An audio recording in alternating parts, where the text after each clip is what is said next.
దేవునికి స్తోత్రం కలుగునుగాక. ప్రభువైన యేసుక్రీస్తు నామములో కూడి వచ్చిన మీ అందరికీ ప్రత్యేక వందనాలు. దేవుడి పునరుద్ధాన దినాన్ని మన కొరకు ఆశీర్వాదకరంగా అనుగ్రహించునుగాక. మిమ్మల్ని అందరినీ ప్రభువు దీవించునుగాక. వర్తమానంలోనికి వెళ్దాం. యోబు గ్రంథం 6వ అధ్యాయం 9వ వచనాన్ని చదువుదాం.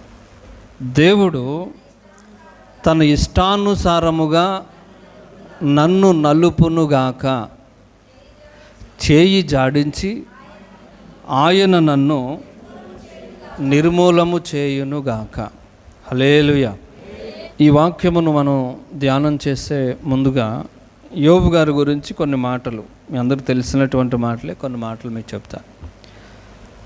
యోబు గారు ఒక గొప్ప భక్తుడు.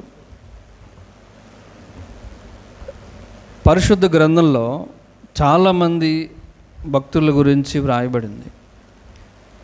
ఒక్కొక్కరు ఒక్కొక్క విధంగా ఆత్మీయ జీవితంలో విజయాలు సాధించినటువంటి వారు.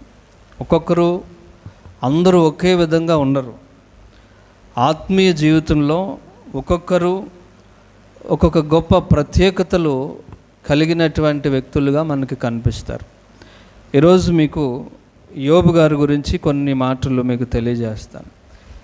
యోబు ఊజు దేశంలోనే గొప్పవాడుగా పేరు పొందాడు, గొప్ప వ్యక్తిగా పేరు పొందాడు. దేవుడే అన్నారు ఆయన నీతిమంతుడు, యథార్థవంతుడు, అంతటి వంటివాడు ఇంకొకరు లేరు ఆ సమయంలో అని ప్రభువే అతని గురించి సాక్ష్యం ఇచ్చారు. హల్లెలూయా. అతడు ఆ దేశంలో గొప్పవాడిగా, సర్వ సమృద్ధి కలిగిన వాడిగా, ఏ లోటు లేనివాడిగా, కొరత లేనివాడిగా, కొదువ లేనివాడిగా పేరు పొందాడు. హల్లెలూయా. అతనికి ఏ లోటు లేదు. అతనికి ఆస్తిపాస్తులు, అతనికి ఆరోగ్యం అన్నీ ఉన్నాయి. దేవుని చేత యథార్థవంతుడు, నీతిమంతుడు, భయభక్తులు కలిగినటువంటి వాడని గొప్ప సాక్ష్యాన్ని పొందినటువంటి వాడు యోబు గారు. కాబట్టి మనం ఏమనుకోవచ్చు? యోబు గారు చాలా గొప్ప భక్తుడు అనుకోవచ్చా? మాట్లాడరేంటండి? అనుకోవచ్చా? అనుకోకూడదా? అనుకోవచ్చు. ఎందుకని? దేవుడే చెప్పారు, దేవుడే సాక్ష్యం ఇచ్చారు. ఏమని? ఆయన భయభక్తులు కలిగినటువంటి వాడు. హల్లెలూయా, హల్లెలూయా. అతనికి గొప్ప గొప్ప ఆస్తిపాస్తులే కాదు, పెద్ద కుటుంబం కూడా కలిగిన వాడు. 10 మంది పిల్లలు, పెద్ద కుటుంబం కలిగినటువంటి వాడు. అంతేకాకుండా దేవుని సన్నిధిలో క్రమము తప్పకుండా క్రమముగా జీవిస్తున్నవాడు, నడుస్తున్నటువంటి వాడు. దేవుని క్రమములో నడుస్తున్నటువంటి గొప్ప దేవుని వ్యక్తిగా మనకు కనిపిస్తున్నాడు. హల్లెలూయా, హల్లెలూయా.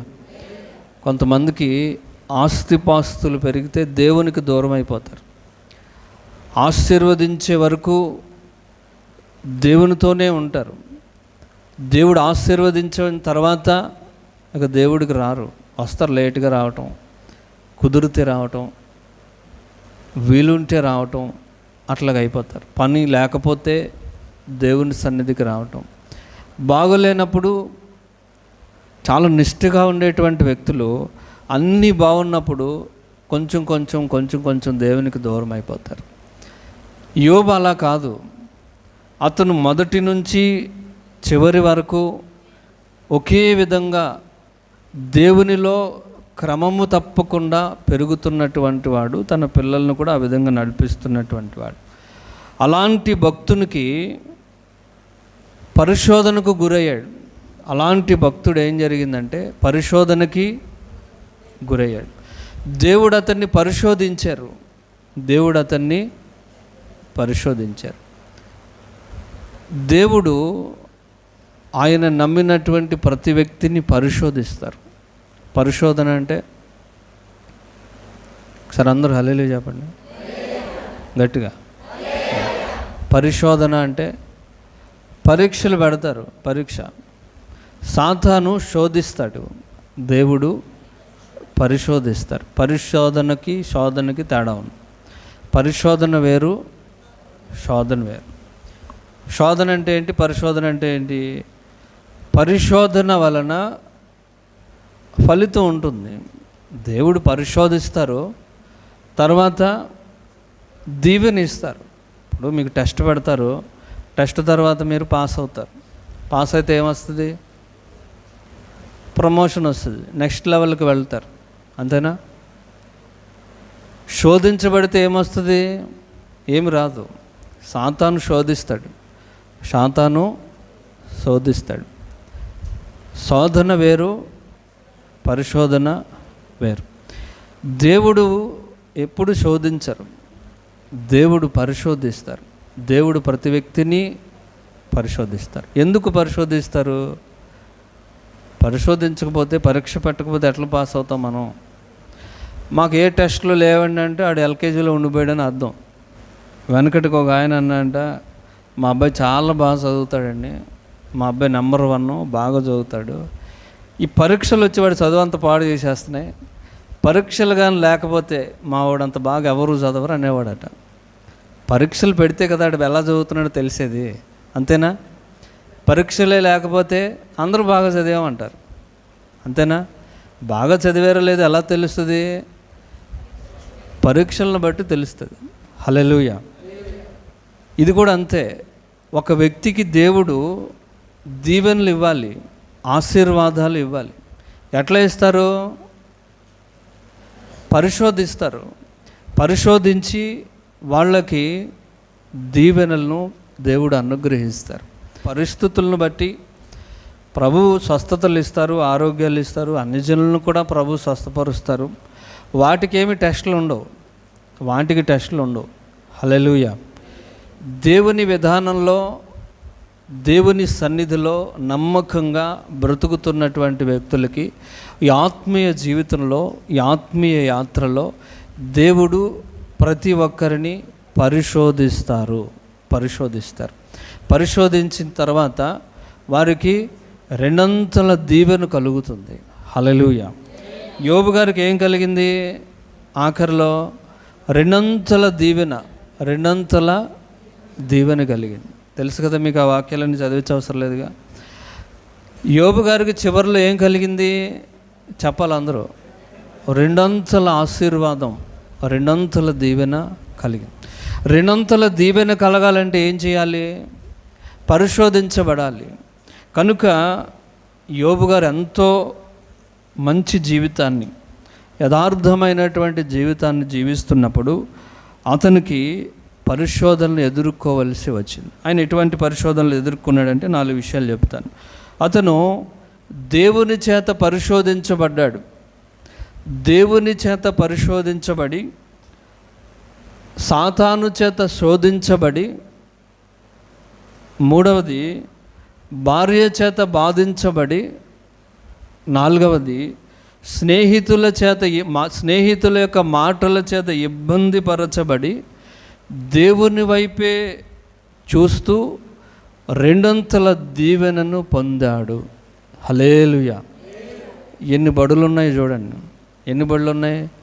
4 బడులు. మొదటి బడి ఏంటి?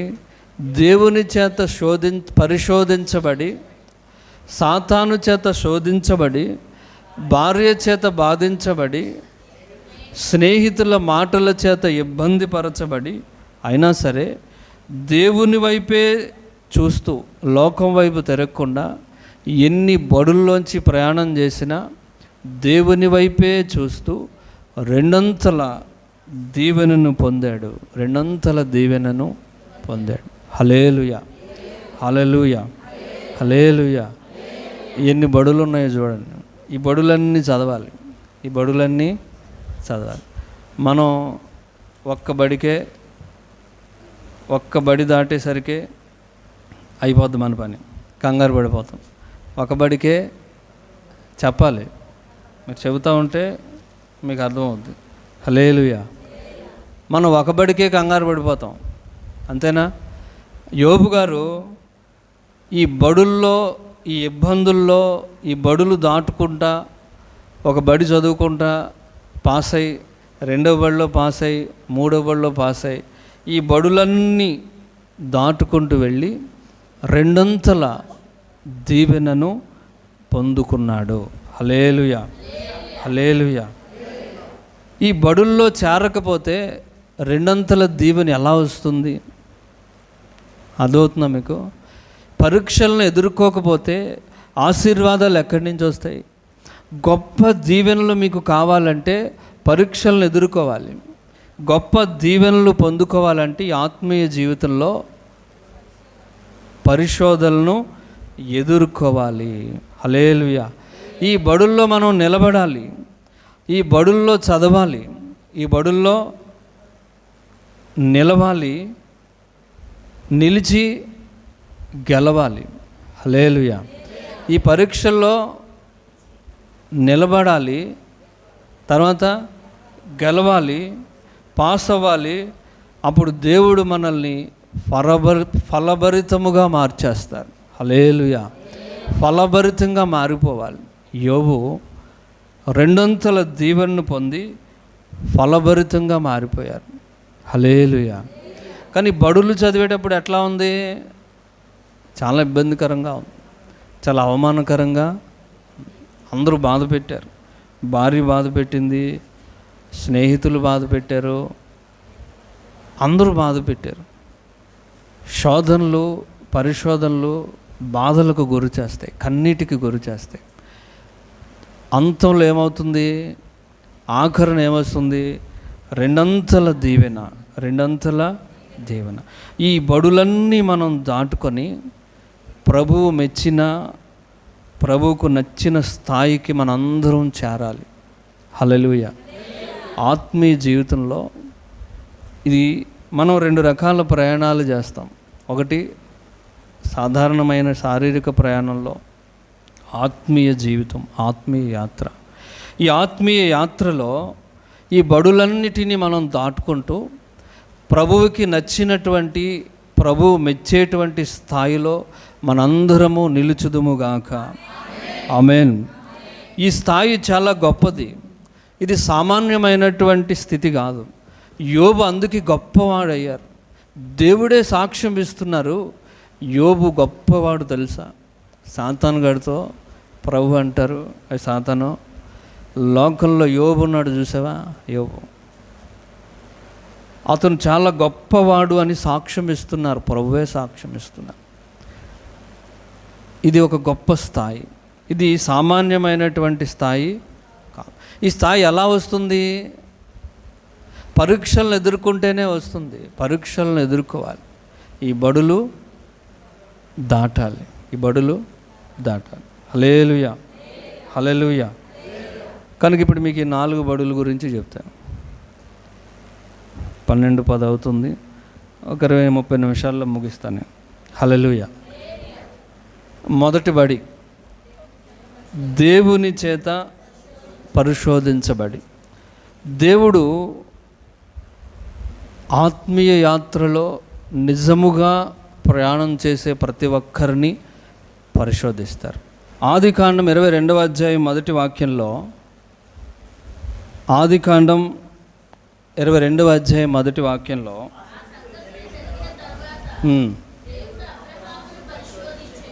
దేవుడు అబ్రహామును పరిశోధించారు.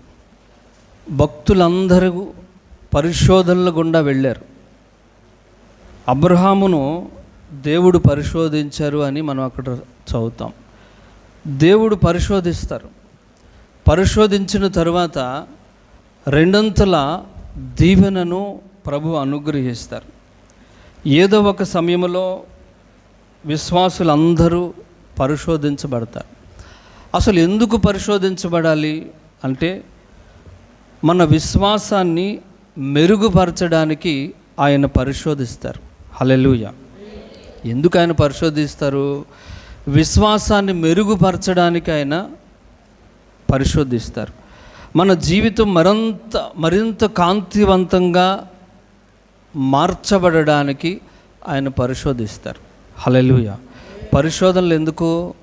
పరిశోధనలు ఎందుకు అంటే విశ్వాసం మెరుగుపరచబడడానికి, విశ్వాస పరుగు పందెంలో మన విశ్వాసం పరుగు పందెంలో ఇంకా స్పీడ్గా పరిగెట్టడానికి, పురుగొల్పడానికి, ఆయన మెరుగుపరచడానికి, గురి యొద్దకే మనం పరిగెట్టడానికి, మన జీవితాన్ని మరింత కాంతివంతంగా వెలుగుమయంగా తీర్చిదిద్దడానికి దేవుడు పరిశోధిస్తారు. హల్లెలూయా.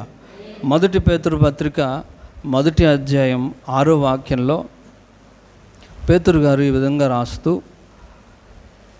1 పేతురు 1వ అధ్యాయం 6వ వాక్యం, ఇందువలన మీరు మిక్కిలి ఆనందించుచున్నారు కానీ అవసరమును బట్టి నానా విధములైన శోధనల చేత ప్రస్తుతమున కొంచెము కాలం, అది ప్రస్తుతం కొంచెము కాలం మీకు దుఃఖం కలుగుతుంది. అవసరాన్ని బట్టి కొంచెం కాలం దుఃఖం కలుగుతుంది. తర్వాత నశించిపోతున్నటువంటి సువర్ణం అగ్ని పరీక్షల వలన శుద్ధిపరచబడుచున్నది కదా, దానికంటే అమూల్యమైన మీ విశ్వాసము మీ శోధనల చేత చాలు. ఇక్కడ పేతురు భక్తుడు చాలా చక్కగా పరిశుద్ధాత్మ దేవుడు రాయించారు. అవసరమును బట్టి, ఏంటి అవసరం? మీ విశ్వాసాన్ని మెరుగుపరచాలి. ఎంత మెరుగుపరచాలంటే అంత అవసరతను బట్టి ఆయన కొంచెం కాలం మనకి దుఃఖం కలుగుతుంది. చూడండి, బంగారాన్ని అగ్ని చేత శుద్ధిపరుస్తారు. బంగారం ఎట్లా శుద్ధి అవుతుంది? నీటిలో కడిగితే అవదు. నీటిలో కడిగితే అవుతుందా? అవదు. దాన్ని కంసాలవాని అగ్ని అని రాయబడింది. అక్కడ భయంకరమైన అగ్నిలో ఆ బంగారాన్ని శుద్ధి చేస్తారు. బంగారాన్ని శుద్ధి చేయడానికి అగ్ని కావాలి. బంగారము కంటే అమూల్యమైనటువంటి విశ్వాసం, చక్కగా వ్రాశారు, స్పష్టంగా వ్రాయబడింది. బంగారము కంటే అమూల్యమైన మన విశ్వాసం బంగారము కంటే అమూల్యమైంది. బంగారము కంటే అమూల్యమైనటువంటి మీ విశ్వాసము మెరుగుపరచబడాలి, శుద్ధి చేయబడాలి. మెరుగుపరచబడకపోతే, మీ విశ్వాసము అభివృద్ధి చెందకపోతే మీరు ఎప్పుడు అలాగే ఉండిపోతారు. విశ్వాసం ఏమవ్వాలి? మెరుగుపరచబడాలి. విశ్వాసము వృద్ధి చెందాలి, మెరుగుపరచబడాలి. కాంతివంతంగా మన జీవితాలు మారాలి. అందుకని ఆయన అంటారు, ఈ యొక్క పరిశోధనల ద్వారా మీ విశ్వాసం శుద్ధి చేయబడుతుంది, మెరుగుపట్టబడుతుంది, మెరుపు వస్తుంది. హల్లెలూయా. బంగారానికి మెరుపు రావాలంటే అగ్నిలో పుటం వేస్తారు. మన విశ్వాసము మెరుగుపరచబడాలంటే దేవుడు పరిశోధిస్తారు. పరిశోధిస్తున్నప్పుడు ఏం జరుగుతుంది? పరిశోధన కాలంలో ఏం జరుగుతుంది? కొంచెం కాలం మీకు దుఃఖం కలుగుతుంది. అవసరతను బట్టి కొంచెం కాలం దుఃఖం కలుగుతుంది. హల్లెలూయా. ఏం కలుగుతుంది? దుఃఖం కలుగుతుంది. తర్వాత ఏమవుతుంది చూడండి, తర్వాత వాక్యం 6వ వచనంలోనే చివర,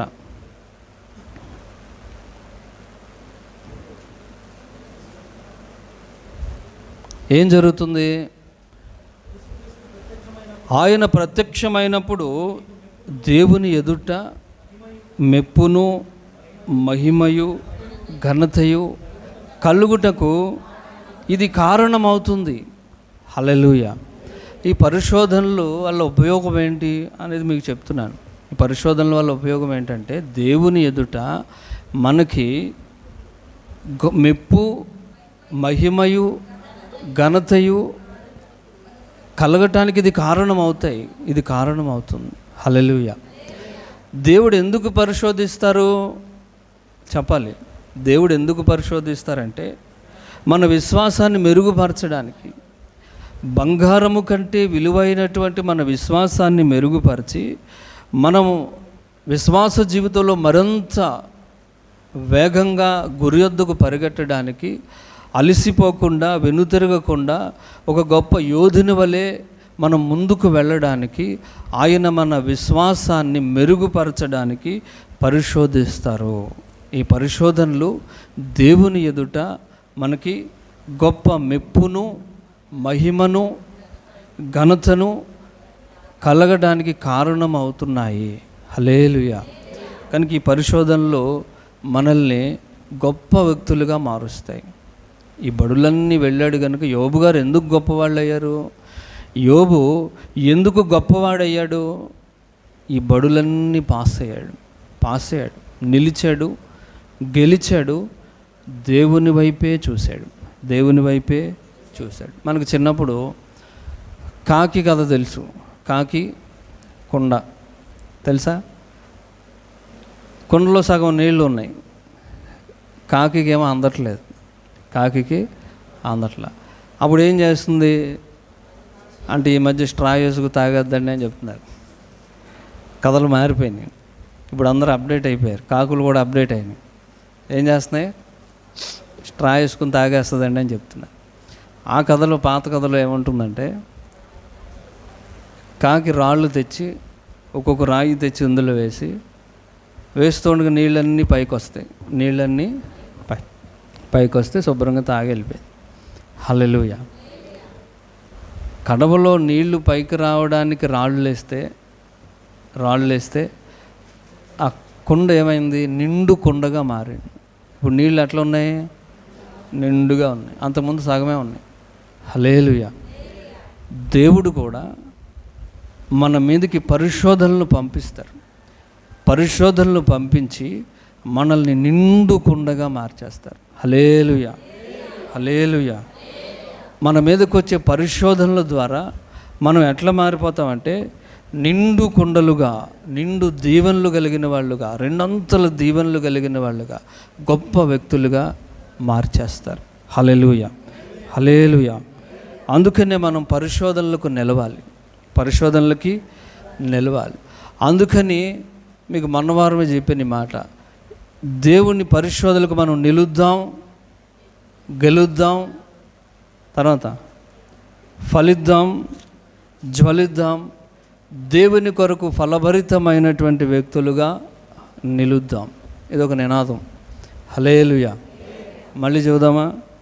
నిలుద్దాం, గెలుద్దాం, ఫలిద్దాం, ప్రజ్వలిద్దాం, దేవుని కొరకు ఫలభరితమైన వ్యక్తులుగా నిలుద్దాం. నిలవాలి. నిలిచి ఏం చేయాలి? గెలవాలి. గెలిచి ఏం చేయాలి? ఫలించాలి. దేవుని కొరకు ఫలభరితమైనటువంటి వ్యక్తులుగా మారిపోవాలి. వెనుకడుగు వేయకూడదు. హల్లెలూయా. అందుకే యోబు గారు దేవుని చేత పరిశోధించబడ్డాడు.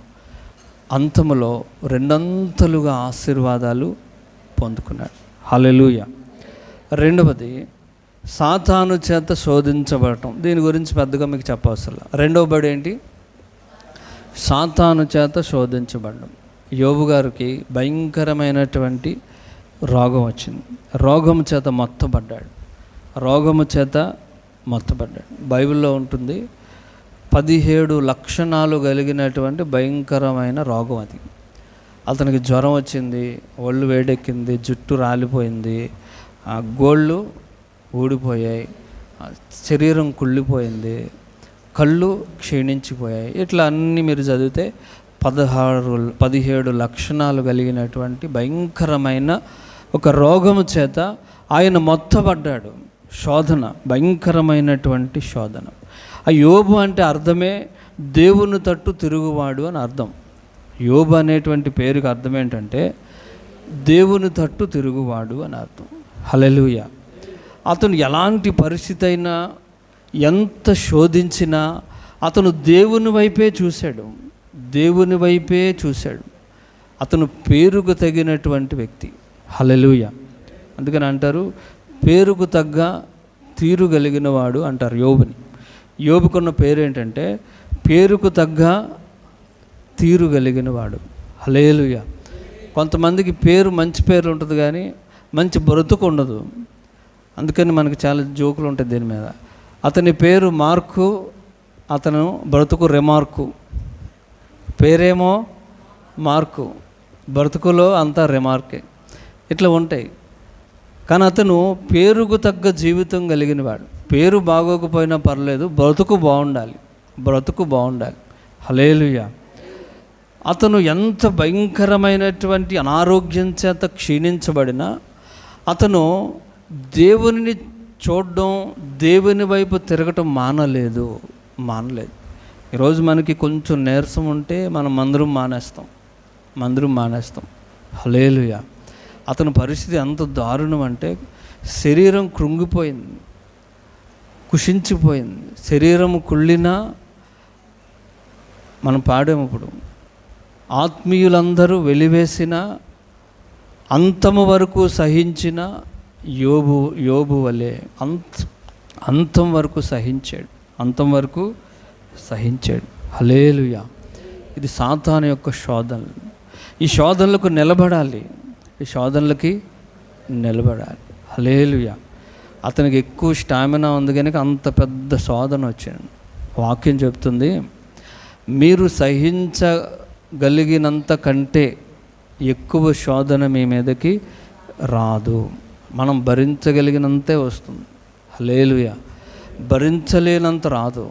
దేవుడు మనల్ని పరిశోధిస్తారు రెండంతల దీవెన కొరకు, మన విశ్వాసాన్ని మెరుగుపరచడం కోసం సాతాను శోధిస్తాడు. మూడవ బడి, ఇది ముఖ్యమైన బడి. హల్లెలూయా. మూడవది ఏంటి? భార్య చేత బాధించబడి. హల్లెలూయా. భార్య అతన్ని బాధించింది. భార్య ఏమంటుందంటే, ఇంకెందుకయ్యా ఇంక బ్రతకడం, ఇంత భయంకరమైన పరిస్థితి వచ్చింది, ఇంత రోగం గుండా నువ్వు వెళ్తున్నావు, ఇక చచ్చిపోతే బాగుండు, దేవుని దూషించి చచ్చిపో. హల్లెలూయా. అంటే భార్య చేత, అంటే సొంత భార్య వలన బాధ, అవమానాలను అతను పొందుకుంటూ వెళ్ళాడు. నీ బ్రతుకు ఇంకెందుకు, చచ్చిపో. ఎంత బాధపడ్డాడో ఈ విషయాన్ని. హల్లెలూయా. భార్య అలా అనేసరికి చాలా బాధపడి ఉంటాడు. భార్య చేత బాధించబడి, అంటే భార్య కావచ్చు, బంధువులు కావచ్చు, భర్త కావచ్చు, కుటుంబ సభ్యులు కావచ్చు, సొంత వారి చేత అతను బాధించబడ్డాడు. ఈ రోజున విశ్వాసులుగా మనం కూడా భార్య చేత బాధించబడే వాళ్ళు ఉంటారు, భర్త చేత బాధించబడే వాళ్ళు ఉంటారు, పిల్లల చేత బాధించబడే వాళ్ళు ఉంటారు, తల్లిదండ్రుల చేత బాధించబడే వాళ్ళు ఉంటారు.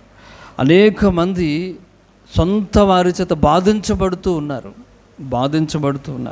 అలాంటి పరిస్థితుల్లో అస్సలు కృంగిపోవద్దు.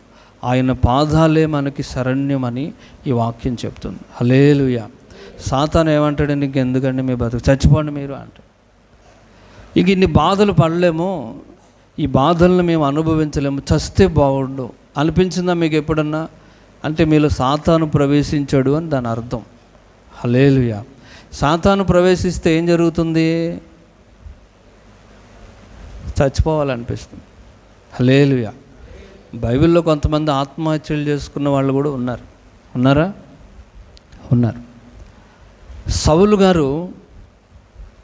సౌలు రాజు తన కత్తి మీద తానే పడి చచ్చిపోయాడు, ఆత్మహత్య చేసుకున్నాడు. ఎందుకని?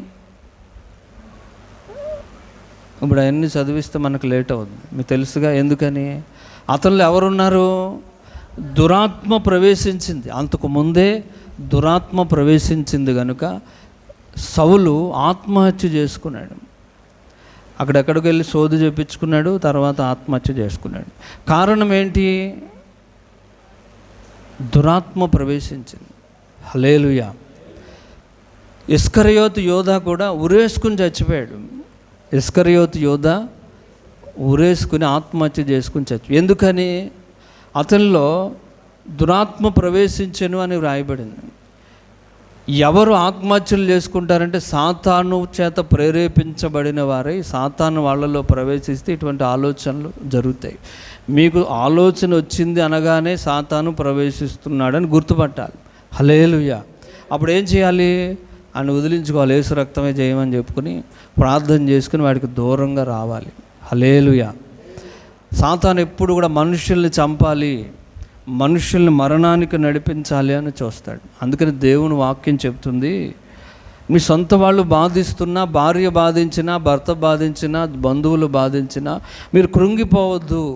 మన ప్రభు అయిన యేసుక్రీస్తు వారు మనకు ఉన్నారు కనుక ఆయన మిమ్ములను వీటన్నిటి నుంచి రక్షిస్తారు. రక్షకుడు మన కొరకు ఉన్నారు. మన కొరకు గాయములు పొందినటువంటి దేవుడు మన కొరకు ఉన్నారు. మనుషులు మనల్ని గాయపరుస్తారు, గాయాలు పొందినటువంటి దేవుడు మనల్ని గాయముల నుంచి స్వస్థపరుస్తారు. హల్లెలూయా, హల్లెలూయా. ఇప్పుడు భార్య వచ్చి యోబు గారితో అంటుంది, యోబుతో, ఇంకెందుకయ్యా ఇంత బాధపడతావు, ఇంకా చచ్చిపో అంటుంది. అప్పుడు ఆయన ఏమన్నారు తెలుసా? ఏమన్నారు? మూర్ఖురాలు మాట్లాడినట్లు దేవుని చేత మనం ఎన్నో ఆశీర్వాదాలు పొందాం. హల్లెలూయా. దేవుని చేత మనం ఎన్నో ఆశీర్వాదాలు పొందాం. దేవుని చేత కీడులు అనుభవించతగదా? దేవుని చేత మేలులేనా? కీడులు అనుభవించకూడదా? మూర్ఖురాలు వలె, ఆమెను మూర్ఖురాల అనలేదు, మూర్ఖురాలు వలె మాట్లాడవద్దు, మూర్ఖురాల అనలేదు. ఏమన్నా అంత బాధలో కూడా, అంత భయంకరమైనటువంటి బాధలో కూడా అతను భార్యను దూషించలేదు. అది అక్కడ పాయింట్. హల్లెలూయా. మూర్ఖురాల అన్నాడా? మీ కాలు ఒక తొక్కితే మీ కోపం వచ్చేది, నాన్న బూతులు వచ్చేది, అంతేనా? యోబు దేవుని తట్టు చూసే వ్యక్తి కనుక భార్యను కూడా మూర్ఖురాల అనలేదు. ఏమన్నాడు? మూర్ఖురాల వలె మాట్లాడుతున్నావు, మూర్ఖురాల వలె మాట్లాడకూడదు. నువ్వు దేవునిలో ఎదిగినటువంటి వ్యక్తిగా, నా భార్యగా నువ్వు నాతో జీవిస్తున్నటువంటి వ్యక్తిగా మూర్ఖులు మాట్లాడినట్టుగా నువ్వు కూడా మాట్లాడితే ఎలాగా? దేవునితో మేలులేనా మనం పొందవలసింది? దేవుని చేత మేలులు పొందినప్పుడు ఎప్పుడు మాట్లాడలేదుగా నువ్వు? దేవుని చేత బాధలు మనం అనుభవించకూడదా? అనుభవించతగదా? హల్లెలూయా. చూడండి ఎంత మంచి విశ్వాసం. ఆయన దేవుని వైపే చూస్తున్నాడు.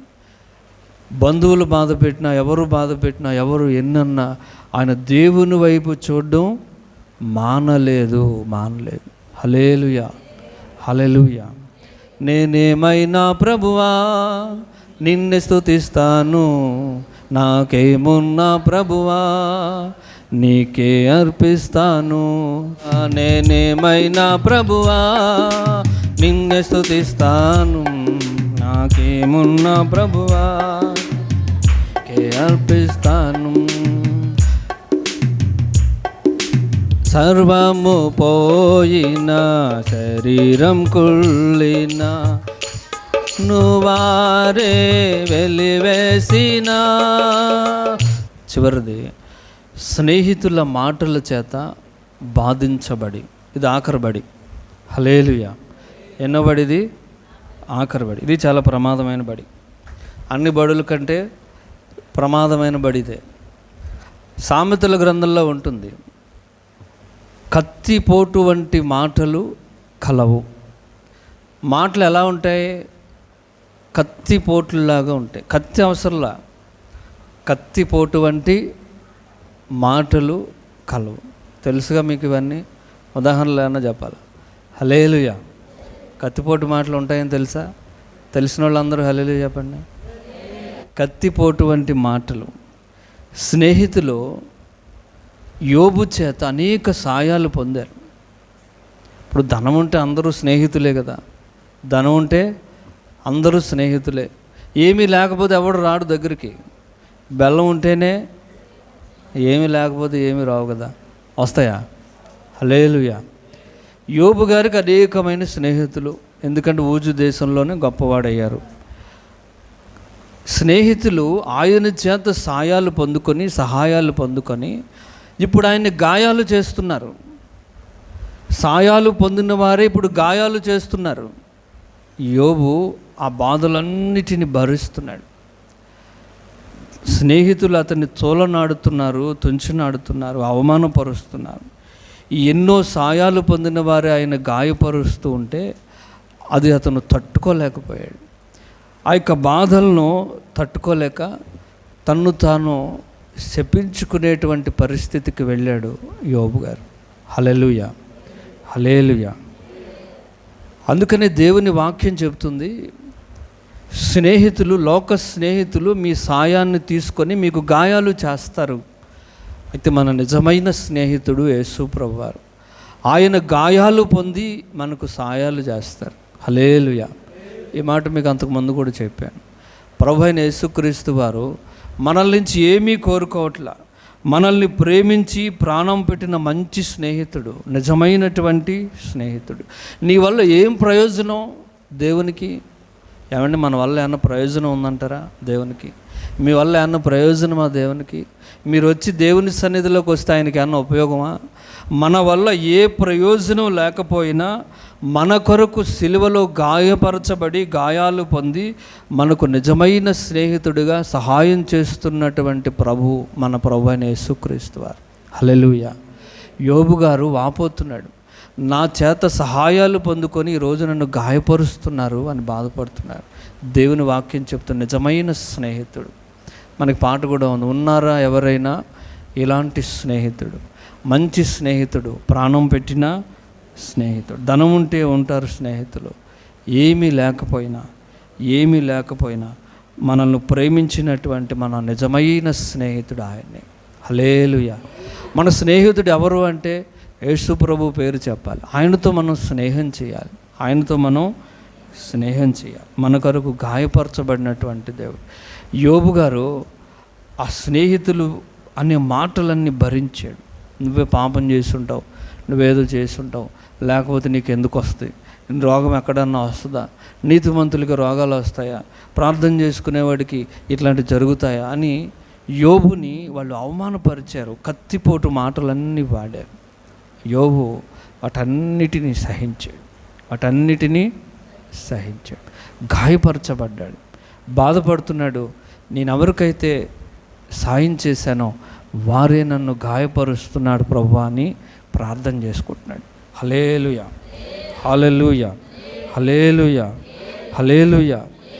అయితే యోబు అనుకున్నటువంటి మాటలు ఏంటంటే, ఎప్పుడు దీవెనలేనా ఆయనలో మనం కీడును కూడా అనుభవిద్దాం అని ఆయన బాధలన్నీ, ఈ బడులన్నీ ఆయన సహించాడు. అంతములో రెండంతల దీవెన పొందారు. హల్లెలూయా. ఈ బడుల తర్వాత ఆయన ఏం పొందారు? శత్రువులందరూ సిగ్గుపరచబడే విధంగా, అందరూ ఆశ్చర్యపరచబడే విధంగా ఆయన రెండంతల దీవెన పొందుకున్నారు. హల్లెలూయా. ఈ బడుల్లో ఆయన ఏం చేశారంటే, ఈ బడుల్లో ఆయన పూర్తిగా దేవునికి అప్పగించుకున్నారు. ఇప్పుడు ఆ వచనం చదువుదాం. యోబు గ్రంథం 6:9. దేవుడు తన ఇష్టానుసారముగా నన్ను నలుపునుగాక. హల్లెలూయా. నన్ను నలపండి. దేవుని చిత్తానికి ఆయన అప్పగించేసుకుంటున్నాడు. దేవుని చిత్తమే నా జీవితంలో జరగాలి. ప్రభువా, నీ చిత్తమే నా జీవితంలో జరిగించండి ఆయన.